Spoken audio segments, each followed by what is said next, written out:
ओम शांति।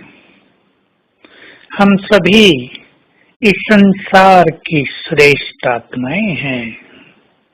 हमें स्वयं को सदा इस स्मृति में रखना है, मैं श्रेष्ठ हूँ, मैं महान हूँ, संसार की सभी आत्माओं से महान। जिन्हें संसार की सभी आत्माएं पूज्य स्वरूप में देखती हैं, तो हमें तो सबको देना है। किसी की ओर भी प्यासी नजरों से नहीं देखना है। स्वयं को ये एहसास दिलाएं, मैं महान हूँ, श्रेष्ठ हूँ, हीरो एक्टर हूँ। इस सृष्टि में आदि से अंत तक ही मेरा श्रेष्ठ पार्ट है। सत्युग त्रेता में भी बहुत श्रेष्ठ, द्वापर कलयुग में भी मैं हीरो एक्टर हूँ।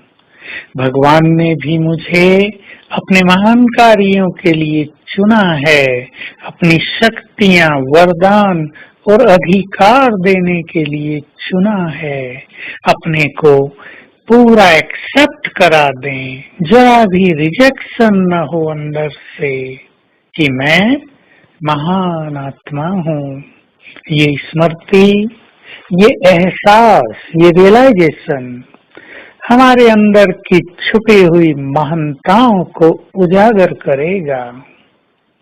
हमारे अंदर दो युग का देवत्व भी समाया है, बहुत महानताएं हैं उसमें, वो भी सब इमर्ज होने लगेगा। तो हम आज चलते फिरते ये अभ्यास करेंगे with deep realization, with deep acceptance, मैं महान हूँ। चलेंगे इसकी गहराई में। मेरी चमक भी संसार की सभी आत्माओं से ज्यादा है। स्वयं भगवान की नजर मुझ पर पड़ती है। स्वयं पुनः वो मुझे मनुष्य से देव बनाने आ गया है। मैं महान हूँ। इसको बार बार स्मृति में लाएंगे और दूसरों को भी जब देखेंगे तो ये श्रेष्ठ आत्माएं हैं, और जो नहीं हैं उन्हें हमें श्रेष्ठ बनाना है। ये भावना हमारी महानताओं में और चार चांद लगाएगी। दूसरे के अवगुण देखकर, दूसरों की कमियों को निहार कर हम उनके प्रति अपनी दृष्टि को न बदलें। बहुत ध्यान देने की आवश्यकता है, क्योंकि मनुष्य जब दूसरों के अवगुणों को देख लेता है तो उसकी दृष्टि बदल जाती है।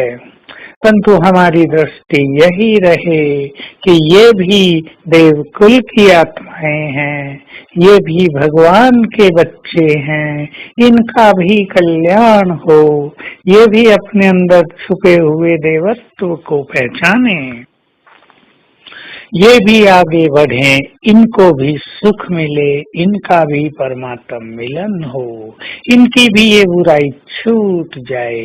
हमारी ऐसी शुभ भावनाएं दूसरों को बहुत मदद करेंगी, हमें ये याद रखना चाहिए। और उनकी भावनाएं भी हमारे प्रति बदल जाएंगी। जिसे हम खराब समझेंगे वो भी हमें खराब समझेगा, और जिसे हम इस नजर से देखेंगे ये बहुत अच्छी आत्मा है, वो भी हमें इसी नजर से देखेगा कि ये बहुत अच्छी आत्मा है। हमारी भावनाएं ही रिटर्न होकर हमारे पास दूसरों के रेस्पॉन्स के रूप में आ जाती हैं। तो बाबा ने हम सभी को बार बार याद दिलाया है, तुम महान आत्माएं हो। पर भगवान भी ऊपर बैठकर सोचता तो अवश्य होगा कि पता नहीं इन्हें कब याद आएगा कि ये महान हैं। सोचें जरा। तो आज याद दिलाएंगे सारा दिन स्वयं को, मैं एक महान आत्मा हूँ, और अपने देव स्वरूप को सामने रखेंगे। ये है मेरा असली महान स्वरूप, पूज्य स्वरूप, दिव्य स्वरूप, ये मैं हूँ। ऐसी गुड फीलिंग बार बार स्वयं को देते रहेंगे तो हमारे संस्कारों में दिव्यता और महानता आती जाएगी। ओम शांति।